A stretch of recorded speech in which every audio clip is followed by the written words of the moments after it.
दाल fry वाली की सफलता।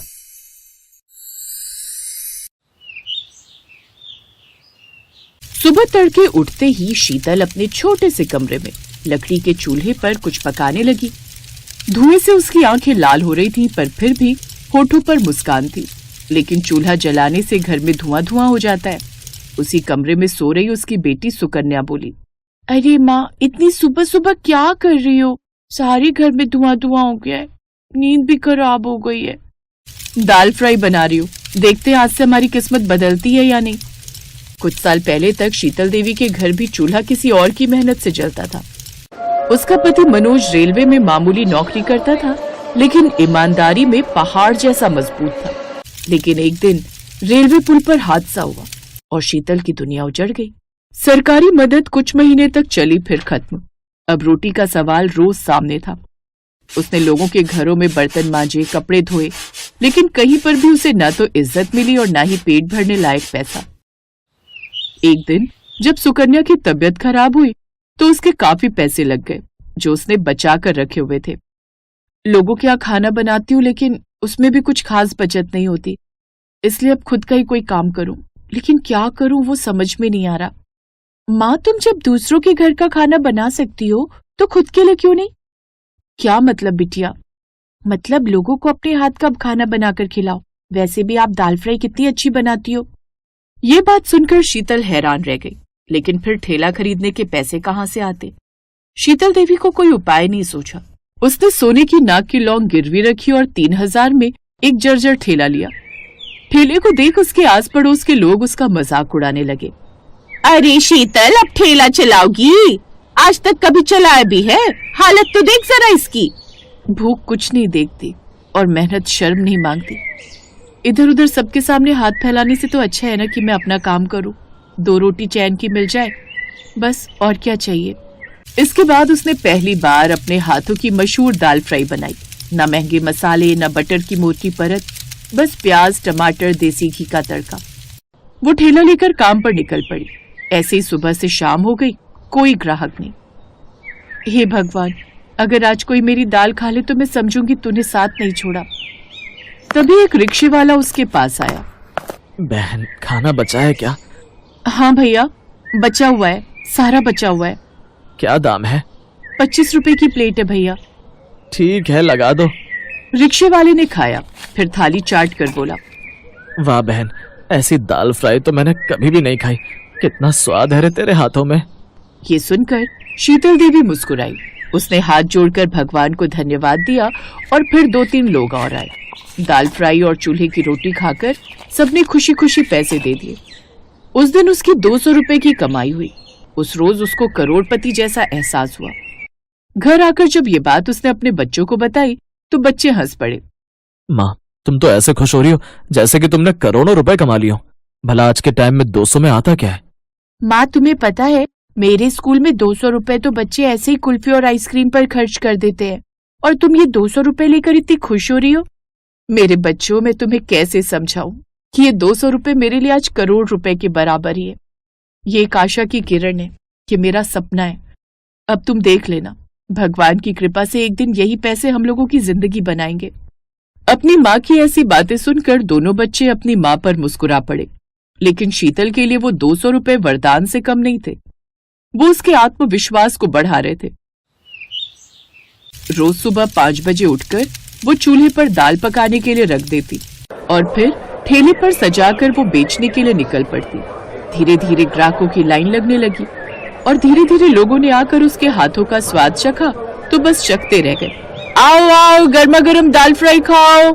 अब तो शीतल देवी के ठेले पर दोपहर होते ही भीड़ लगनी शुरू होने लगी थी। तुम्हारी दाल में कुछ जादू है। मैंने महंगी से महंगी, यहाँ तक कि 5 स्टार होटल की भी दाल खाई है, लेकिन जो स्वाद इसमें है वो कहीं नहीं है। सच में बहन, जादू है, जादू तुम्हारे हाथों में। तभी एक ट्रक भरकर कुछ लोग माता के दर्शन करके लौट रहे थे। दाल फ्राई, यही वो ठेला है जहाँ बढ़िया सा खाना मिलता है। मुझे तो यहाँ का खाना बड़ा पसंद है। बहन देखो, हम सब माता के दर्शन करके लौटे।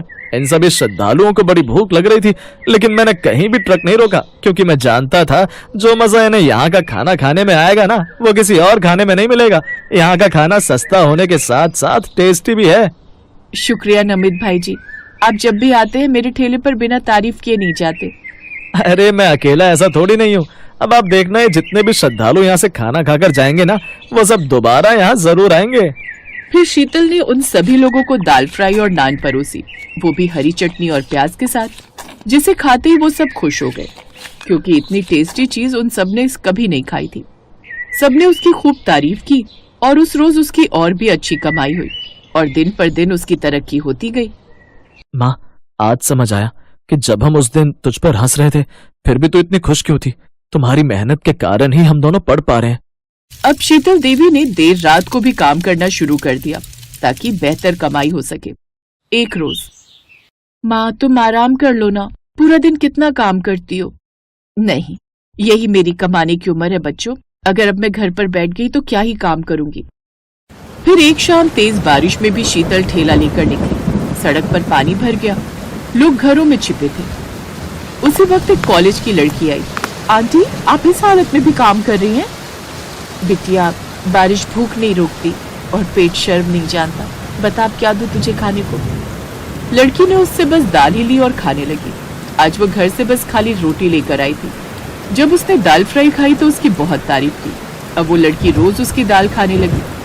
उस लड़की का नाम था सोनल। कुछ हफ्तों के बाद सोनल फिर आई, लेकिन इस बार बड़ी कार में टीवी कैमरे के साथ। पता चला कि वो एक मशहूर फूड ब्लॉगर है। आंटी, मैं आपकी कहानी पूरे देश को दिखाना चाहती हूँ, लोगों को पता तो चले कि असली स्वाद कहाँ जन्म लेता है। उसकी बात सुनकर शीतल हंसी। शायद मेरी दाल किसी और भूखे के पेट तक पहुंच जाए। वीडियो वायरल हुआ। गरीब दाल फ्राई वाली की दिल से बनी दाल की कहानी। लाखों लोग देखने लगे, लोग आने लगे और दाल का भरपूर स्वाद लेने लगे। धीरे धीरे बहुत सारे पैसे आने लगे। अब दोनों बच्चों की आंखों में अपनी माँ के लिए आज बहुत इज्जत थी। वो भी अपनी माँ का हाथ बटाने लगे। कुछ सालों बाद उसने अपना एक रेस्टोरेंट खोला और अपने बच्चों के साथ उसे चलाने लगी। समय बीता और अब बच्चे काफी बड़े हो गए। फिर एक रोज जब धूप सुनहरी थी और हवा में सर्दी की मिठास थी, सुकन्या ने देखा कि उनकी माँ मिट्टी के चूल्हे के पास बैठी है पर आंखें बंद है। चूल्हे पर दाल पक रही थी और माँ जैसे आंखें बंद करके भी मुस्कुरा रही थी। सुकन्या चिल्लाई, माँ, माँ उठो ना। पर शीतल चली गई थी, लेकिन ठेले की भट्टी अब भी जल रही थी। उसके बच्चों ने हाथ जोड़ा और कहा, माँ, अब आपकी दाल हम चलाएंगे और किसी को भूखा नहीं सोने देंगे। शीतल की दुनिया से चले जाने के बाद उसके दोनों बच्चों ने अच्छे से उसके काम को संभाल लिया। अब पुरानी दिल्ली की उस गली में आज भी जब धूप ढलती है तो घी की खुशबू, प्याज का तड़का और ममता की महक एक साथ उठती है। उस रेस्टोरेंट में आने वाले लोग कहते हैं, अरे यही वो गली है जहाँ से दाल मखनी ने इज्जत की महक पाई है। और शीतल के दोनों बच्चे ये सुनकर मुस्कुरा देते। वो अपने रेस्टोरेंट का एक हिस्सा गरीबों की मदद के लिए देते। लेकिन शीतल अब अमर हो गई अपनी दाल फ्राई के कारण, और सब लोगों की जुबान पर एक ही नाम छोड़कर चली गई, दाल फ्राई वाली, जो उसकी पहचान थी और आज उसके बच्चों की भी।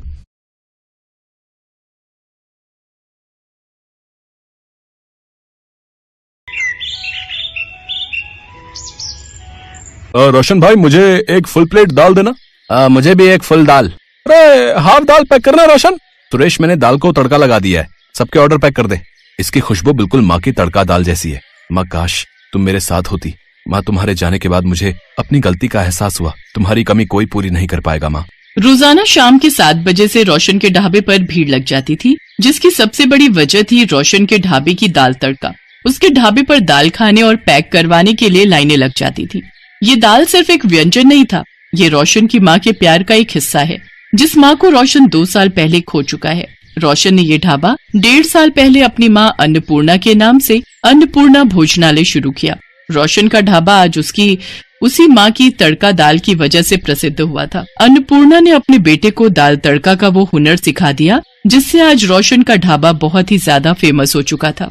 रात को रोशन जब घर आया तो उसकी आंखों में आंसू थे। वो पलंग पर बैठा तो पत्नी ममता उसके पास आई। उसकी भी आंखें भर आईं और दोनों खूब रोए। सारी गलती मेरी ही है, आज माँ जी के कारण ही हमारा घर फिर से पैसों की तंगी से ठीक हुआ, पर माँ जी हमारे बीच नहीं है। तुम्हें पता है ममता, बचपन में माँ मेरे पीछे पीछे मुझे रोटी का निवाला और दाल खिलाने के लिए दौड़ती थी और मैं दरवाजे की ओट में छुप जाता था।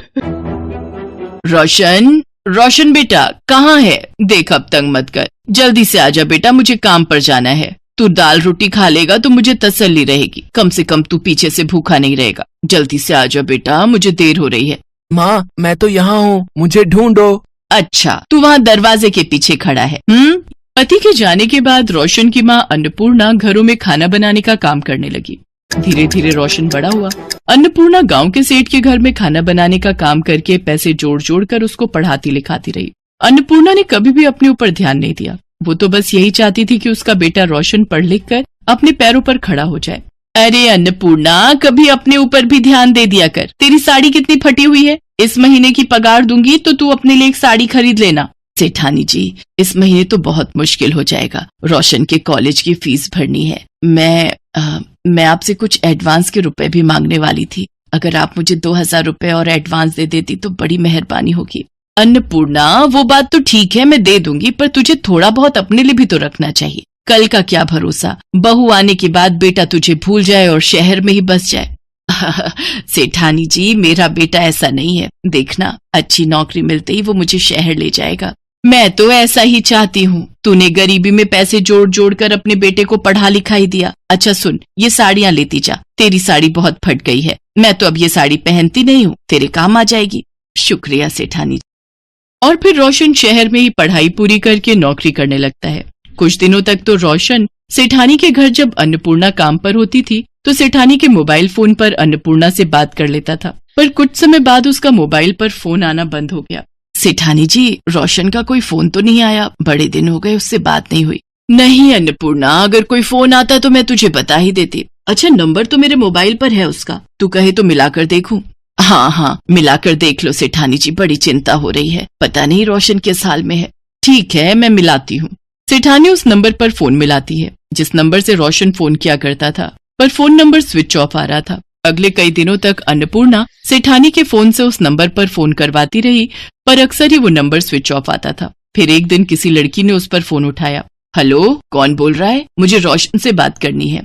जी, मैं रोशन की पत्नी ममता बोल रही हूँ। रोशन अभी घर पर नहीं है, वो ऑफिस गए हैं। रोशन की पत्नी? रोशन ने शादी कर ली? जी, 3 महीने पहले ही हमारी शादी हुई है। वैसे आप कौन बोल रही हैं? रोशन से आपको कोई काम है तो मुझे बता दीजिए। रोशन की माँ उससे बात करना चाहती है। वो मेरे घर पर काम करती है, रोशन जानता है मुझे। हेलो, मुझे आपकी आवाज नहीं आ रही। हेलो। अरे, लगता है फोन कट गया। रोशन ने शादी कर ली और मुझे बताया नहीं। अब मेरे अपने बेटे ने मुझे नहीं बताया, ऐसा कैसे हो सकता है? अन्नपूर्णा, कहाँ जा रही है? अरे सुन तो, दोबारा मिलाऊं क्या? अन्नपूर्णा ने सेठानी की बात को नहीं सुना। वो तो बिल्कुल ही सदमे में चली गई थी। अन्नपूर्णा घर आ जाती है। अब उसका किसी भी काम में मन नहीं लगता था। सेठानी के घर भी अन्नपूर्णा ने आना जाना बंद कर दिया। वो अपने आप को कमरे में ही बंद रखती थी। धीरे धीरे 1 साल निकल गया। फिर एक दिन रोशन गांव आया, पर अन्नपूर्णा की हालत बहुत खराब थी। वो बहुत ज्यादा बीमार हो चुकी थी। माँ, तुमने अपना क्या हाल बना लिया है? रोशन, मेरे बेटे, तू आ गया? हाँ माँ, आज तुम्हारा बेटा बहुत परेशानी में है। माँ, मेरी नौकरी छूट गई, पैसों की बहुत तंगी है माँ, मैं बहुत परेशान हूँ। किस मुंह से तुम्हारे पास आता? मैंने भी तो गलतियाँ की हैं। बिना तुम्हें बताए शादी कर ली और उसके बाद अपने काम में व्यस्त हो गया। तुमसे मिलने की कोशिश भी नहीं की माँ, पर आज परेशानी के वक्त में मुझे तुम्हारा सहारा चाहिए माँ, वही गोद चाहिए माँ, वही माँ चाहिए माँ। मैं हार रहा हूँ।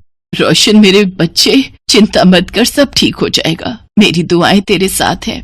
रोशन अपनी माँ की गोद में सिर रखकर बहुत रोता है। अन्नपूर्णा भी अपने बेटे को अपनी छाती से लगा लेती है। अगले दिन रोशन माँ को लेकर शहर आ जाता है। शहर में रोशन के हालात बहुत खराब थे, पर अपनी माँ के हाथों का खाना इतने दिनों बाद खाकर आज रोशन बहुत खुश था।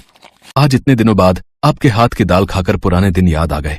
माँ जी, दाल बहुत स्वादिष्ट है। सचमुच आपके हाथों की तड़का दाल की अलग ही खुशबू और स्वाद है। कितने दिनों से ऐसा खाना नहीं खाया था। आपके आने से घर में रौनक भी आ गई, और सच कहूँ तो मुझे भी बहुत आराम मिला है। मैं इस माँ के प्यार को अपने से अलग कर चुकी थी। मुझे माफ कर दो माँ जी। अरे बहू, मैंने तो किसी भी बात का बुरा नहीं माना। रोशन बेटा, अगर तुझे मेरे हाथ की दाल इतनी पसंद है तो और लोगों को भी पसंद आएगी। तू काम के लिए परेशान भी है, तो क्यों ना तू अपना ढाबा खोल ले। तुझे काम भी मिल जाएगा और अच्छी कमाई भी होगी।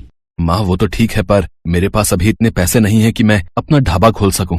रोशन बेटा, मेरे पास कुछ पैसे जुड़े हुए हैं। सेठानी जी के घर काम छोड़ने के बाद जो पैसे बने थे वो मैंने जोड़ कर रखे थे कि कभी बहू से मिलूंगी तो दूंगी। आज वो पैसे तुम्हारे ढाबे खोलने के काम आ जाएंगे।